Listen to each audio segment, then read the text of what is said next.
मेरे प्यारे हिंदी के प्रतियोगी अभ्यर्थियों, हिंदी वाग्धारा चैनल में आज आपका पुनः स्वागत है। इस उम्मीद और अपेक्षा के साथ कि आप अपनी तैयारी में अपना भरपूर दे रहे होंगे, क्योंकि आपको अपने भविष्य की चिंता स्वयं से करनी है। आप इन श्रृंखलाओं का अध्ययन कर रहे होंगे और आपको इसकी अनुभूति भी हो रही होगी कि आपकी परीक्षाओं के लिए ये उपयोगी श्रृंखलाएँ होंगी भी। आइए आज हम अपने अगली श्रृंखला की शुरुआत पहले प्रश्न से करते हैं। पहला प्रश्न है हमारा, किसी भी वर्ग का प्रथम, तृतीय और पंचम वर्ण तथा अंतस्थ व्यंजन एवं सभी स्वर हैं। ए अल्पप्राण, बी महाप्राण, सी घोष, डी अघोष। तो हम जानते हैं किसी भी वर्ग का प्रथम, तृतीय, पंचम वर्ण, अंतस्थ और सारे स्वर अल्पप्राण में आते हैं, इसलिए विकल्प ए हमारा सही हो जाएगा, अल्पप्राण। ना ये महाप्राण है, ना घोष है, ना अघोष है। अघोष जो होता है किसी भी वर्ग का पहला, दूसरा और तीनों सा, 1 2 सा ऐसा भी करके याद कर सकते हैं आप। घोष में उसके बाद जो बचा तीसरा, चौथा, पांचवा, यारा, लावा और हा जो छूटा हुआ है ऊपर उसका वो भी आ जाता है, तो ये हो जाता है। और महाप्राण में जो अल्पप्राण से छूटा दूसरा और चौथा प्लस ऊष्म, ये महाप्राण में आ जाते हैं।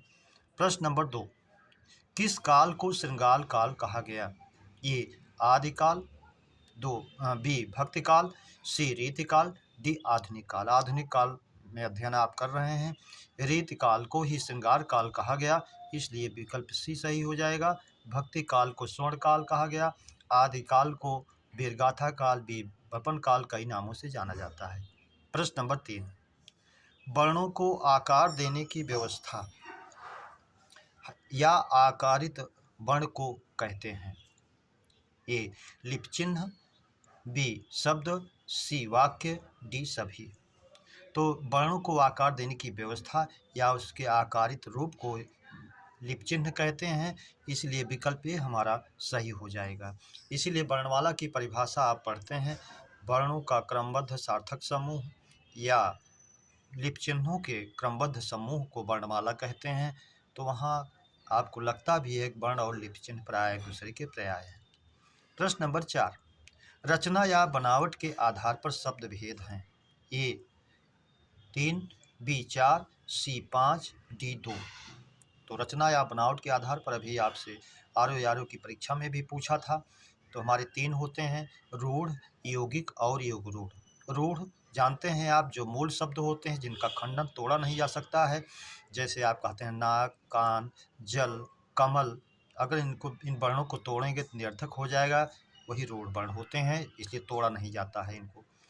उसके बाद यौगिक होता है, जो दो शब्दों का मेल होता है, दोनों का स्वतंत्र अर्थ होता है।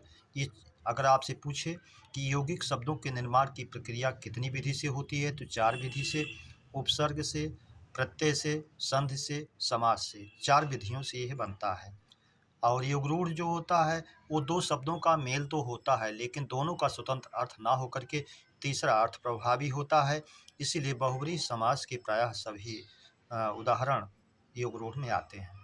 तो इस तरह से हमारा ये रचना या बनावट के आधार पर रूढ़, यौगिक और योगरूढ़ 3 भेद हो जाता है। विकल्प ए हमारा सही हो जाता है।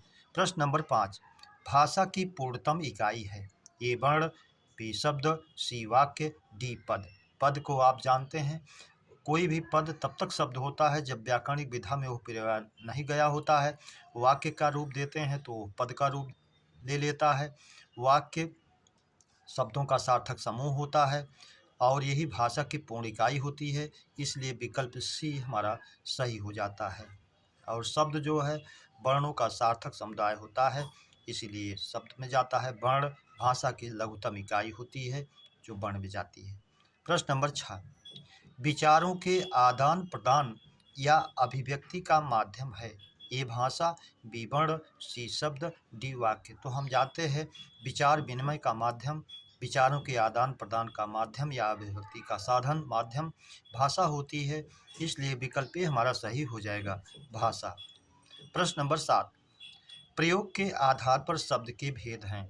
ए 2, बी 3, सी 4, डी 5। तो प्रयोग के आधार पर हम जानते हैं इसी को कहते हैं इतिहास के आधार पर, इसी को कहते हैं रूप के आधार पर, प्रयोग या व्याकरणिक आधार भी कहते हैं। तो इसके 3 नाम हैं, नाम को चेंज करता है वो भी आप जानते रहिए।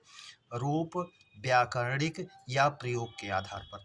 प्रयोग के आधार पर ही परीक्षाओं में बार बार पूछता है, तो आप जानते रहिए। अगर इसके अलावा रूप या व्याकरणिक रूप कहता है तब भी आप जानिए। इसलिए इसके 2 भेद हो जाते हैं, विकारी और अविकारी। विकल्प ए हमारा सही हो जाता है। 3, 4, 5 से कोई मतलब नहीं। पुनः आप इसको समझ लें। रूप, व्याकरणिक या प्रयोग के आधार पर तीनों में से कोई भी एक आधार पूछता है तो आप उसको विकारी और अविकारी मान करके ही तो कहेंगे। तो अगला प्रश्न नंबर 8, शब्द का संधि विच्छेद है। ए सब प्लस द, बी सब प्लस द, सी सब प्लस द, डी कोई नहीं। तो शब्द का संधि विच्छेद सब प्लस द, जस्थ संधि में पदांत जस्थ संधि से पा का बा हो जाता है, इसलिए विकल्प ए हमारा सही हो जाता है, सब प्लस द। प्रश्न नंबर 9, सरासर में समास है। ए तत्पुरुष, बी कर्मधारय, सी द्वंद्व, डी अव्ययी भाव। तो हम जानते हैं जिसका पूर्व पद प्रधान हो, अव्ययी भाव होता है, या जिसमें संज्ञा या अव्यय की आवृत्ति हो, दोहरावा हो, वहाँ भी अव्ययी भाव होता है। तो सरासर, धड़ाधड़, दिनों दिन, रातों रात जब संज्ञा की आवृत्ति होगी तो वहाँ भी अव्ययी भाव समास होता है, इसलिए सरासर में विकल्प डी अव्ययी भाव हो जाएगा। प्रश्न नंबर 10, अखाड़ा और अखरोट का तत्सम है। ए अछवाट अछोट, बी अछाट अछोट, सी अछट अछाट, डी कोई नहीं। तो हम जानते हैं अखाड़ा का तत्सम अछवाट होता है और अखरोट का तत्सम अछोट होता है, इसलिए विकल्प ए ही हमारा सही हो जाएगा। प्रश्न नंबर 11, सरकार ने बेरोजगारों को भत्ता दिया में कितने उपसर्ग के शब्द हैं। तो सरकार अब 2 विकल्प दे रहा है, 2, 3, 4, 5। तो सरकार ने बेरोजगारों को भत्ता दिया, तो उपसर्ग के इसमें 2 शब्द हमारे दिख रहे हैं, एक सरकार और एक बेरोजगार। तो सरकार में सर जो है ये अरबी फारसी का उपसर्ग है, एक ए है, और ये बेरोजगार में बे, ये भी उर्दू का उपसर्ग है। तो इस तरह से 1 और 2 उपसर्ग हो जाते हैं, विकल्प ए हमारा सही हो जाएगा 2। प्रश्न नंबर 12, लुनाई का तत्सम है।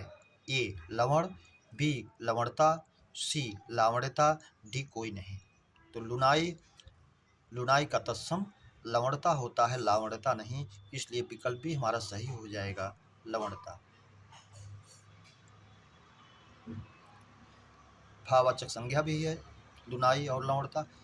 प्रश्न नंबर 13, कौन सी भाषा संविधान की 8वीं अनुसूची में शामिल नहीं है। ए गुजराती, बी बंगाली, सी मगही, डी कन्नड़।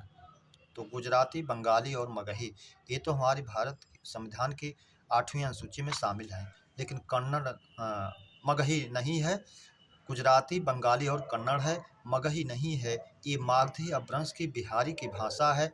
मैथिली, मगही, भोजपुरी ये बिहारी है, इसलिए मगही जो है ये भारत के संविधान की 8वीं अनुसूची में भाषाओं में नहीं है, इसलिए विकल्प सी सही हो जाएगा, मगही।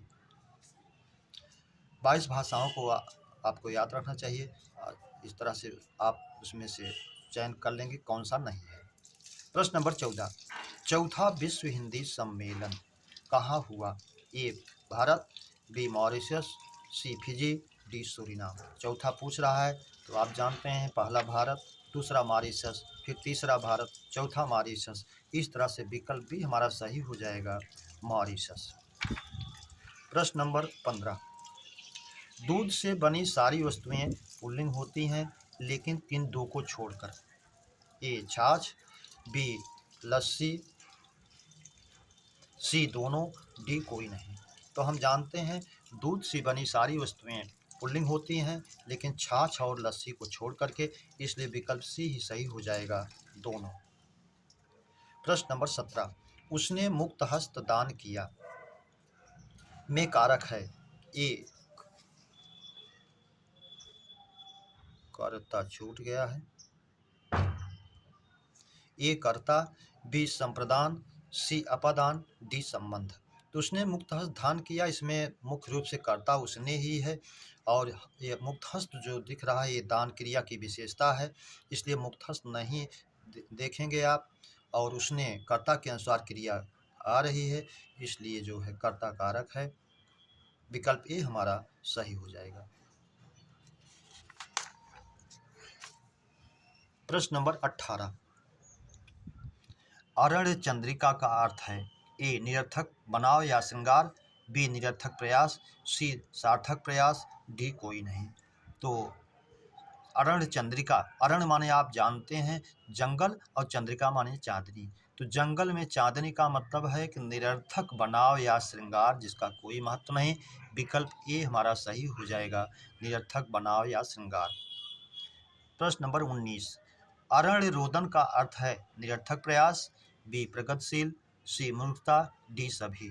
फिर अरण्य का शाब्दिक अर्थ जंगल, रोदन माने रोना, जंगल में रोना, जंगल का रोदन अर्थात जिसको कोई सुनने वाला भी ना हो, वो निरर्थक बिना मतलब का प्रयास, निरर्थक प्रयास, इसलिए विकल्प ए हमारा सही हो जाएगा, निरर्थक प्रयास। प्रश्न नंबर 20, पराधीन और पराजय में उपसर्ग है ए पर परा, बी दोनों में पर, सी दोनों में परा, डी कोई नहीं। तो आप देखेंगे पराधीन सार्थक शब्द होना चाहिए, पर प्लस अधीन बनता है पराधीन, दीर्घ स्वर संधि। और पराजय में परा प्लस जय, पराजय। तो एक पहले में पर है, दूसरे में परा है, इसलिए जो है पहला विकल्प हमारा सही हो जाएगा, पर और परा। प्रश्न नंबर 21, जो शब्दांश शब्दों में पूर्व में जुड़कर विशिष्टता लाते हैं वे हैं ए उपसर्ग, बी प्रत्यय, सी संधि, डी समास। तो शब्दों के प्रारंभ में जो जुड़ते हैं उसके रूप में परिवर्तन करते हैं, विशिष्टता लाते हैं, या कभी कभी विलोम भी बनाते हैं, ये उपसर्ग होते हैं, इसलिए विकल्प ए हमारा सही हो जाएगा, उपसर्ग। प्रश्न नंबर 22, विद्यालय का प्रधानाचार्य जिम्मेदार व्यक्ति होता है में उपसर्ग है। अब इसमें देखेंगे कौन सा है, ए तद्भव, बी तत्सम, सी देशज, डी विदेशज।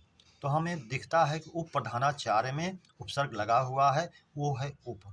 और ये उप देखते हैं किस भाषा का है, हिंदी का है तो तद्भव है, संस्कृत का है तो तत्सम है। तो उप जो है संस्कृत के 22 उपसर्गों में परा परा अपसम अनु निश निर दुष दुर बी आंग नी अधि अभि अति अपि परि प्रति उप सु उत। तो उप मिला आपको जो संस्कृत का है, इसलिए ये तत्सम है, विकल्प भी हमारा सही हो जाएगा, तत्सम। प्रश्न नंबर 23, किसमें एक से अधिक उपसर्ग हैं, ए व्यवहार, बी पर्यावरण, सी असुरक्षित, डी सभी। तो हम एक तरफ से देख लेते हैं, असुरक्षित तो एक उपसर्ग तो आ है, और रक्षित मूल शब्द है रक्षा, और इत प्रत्यय है, प्रत्यय से कोई मतलब नहीं है, मूल शब्द रक्षा है, जिसमें सु उपसर्ग है, सुरक्षित में सु उपसर्ग, आ उपसर्ग, तो इसमें दो हैं, एक से अधिक हैं।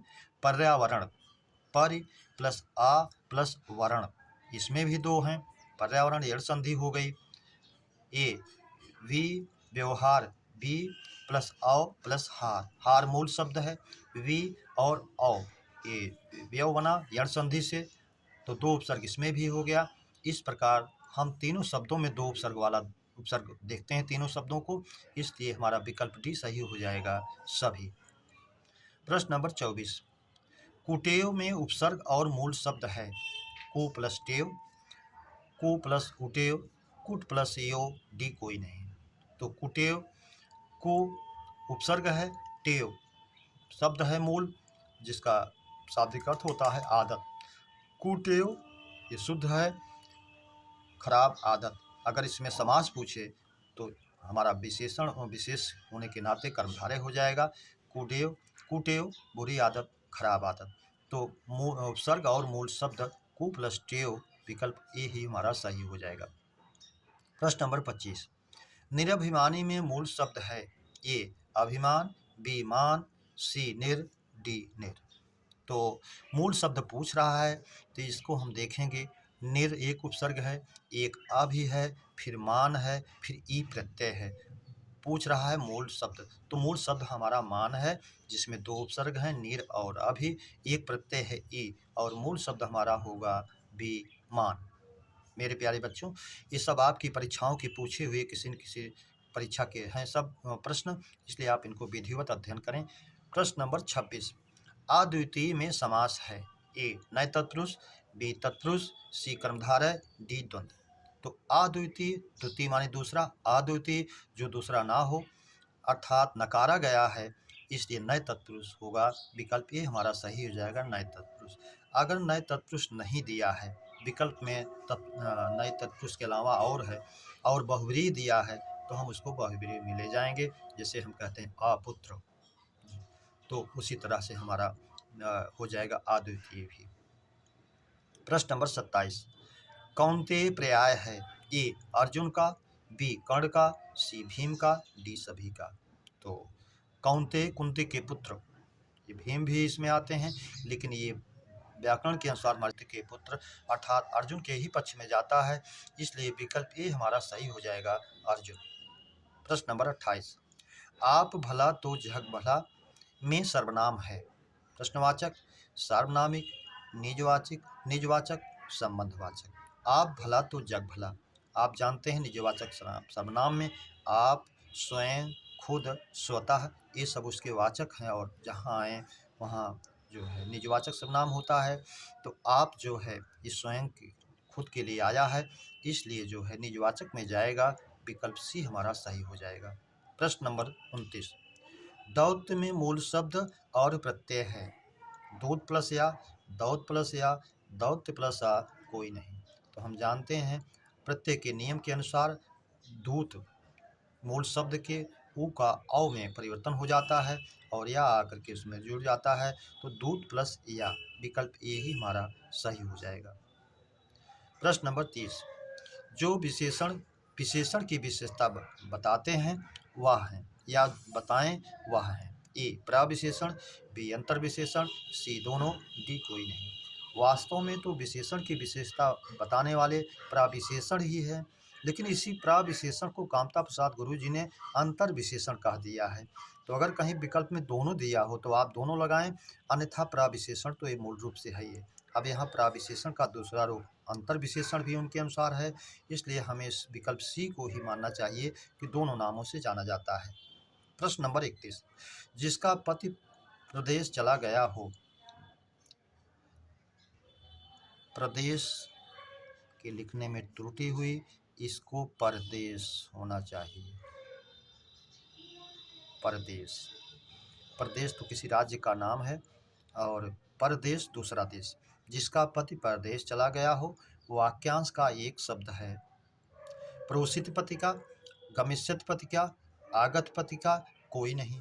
आगत पति का जिसका पति परदेश से आ गया है। गमिष्यत पति का जिसका पति परदेश जाएगा। प्रोसित पति का जिसका पति परदेश चला गया है, इसलिए विकल्प ए हमारा सही हो जाएगा, प्रोसित पति का। प्रश्न नंबर 32, सतयु का संधि विच्छेद सार्थक है। सतयु का सार्थक संधि विच्छेद, इसका मतलब है पूछने का, ए सत्य प्लस यु, बी सती प्लस यु, सी सत प्लस यु, डी सभी।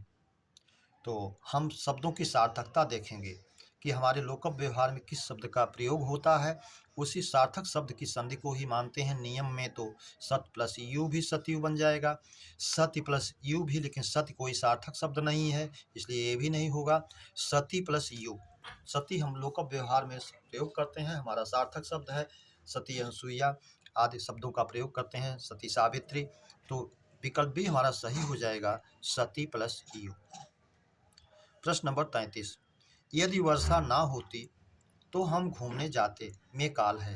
हेतु हेतु मध्य भूतकाल, सामान्य भूत, संदिग्ध भूत, अपूर्ण भूत। तो हेतु हेतु मध्य भूतकाल इसलिए होगा कि हेतु इस काल के वाक्य कंडीशनल होते हैं, शर्तात्मक होते हैं, कार्य होने वाला होता है लेकिन किसी कारणवश नहीं हो पाता है। तो यदि वर्षा ना होती, शर्तात्मक है, कंडीशनल है, तो हम घूमने जाते, इसीलिए हमारा विकल्प ये सही हो जाएगा, हेतु हेतु मत भूतकाल। मेरे प्यारे बच्चों, इस श्रृंखला के प्रश्नों की चर्चा पर चर्चा हम लोगों ने किया। उम्मीद करता हूँ इस श्रृंखला के प्रश्न आपको अच्छे लगे होंगे, बेहतर लगे होंगे। इसे सब्सक्राइब, लाइक और शेयर अपने मित्रों में जरूर करें, यही आपसे उम्मीद और अपेक्षा है। अगली श्रृंखला के मिलने तक आप सभी को हृदय से धन्यवाद। जय हिंद।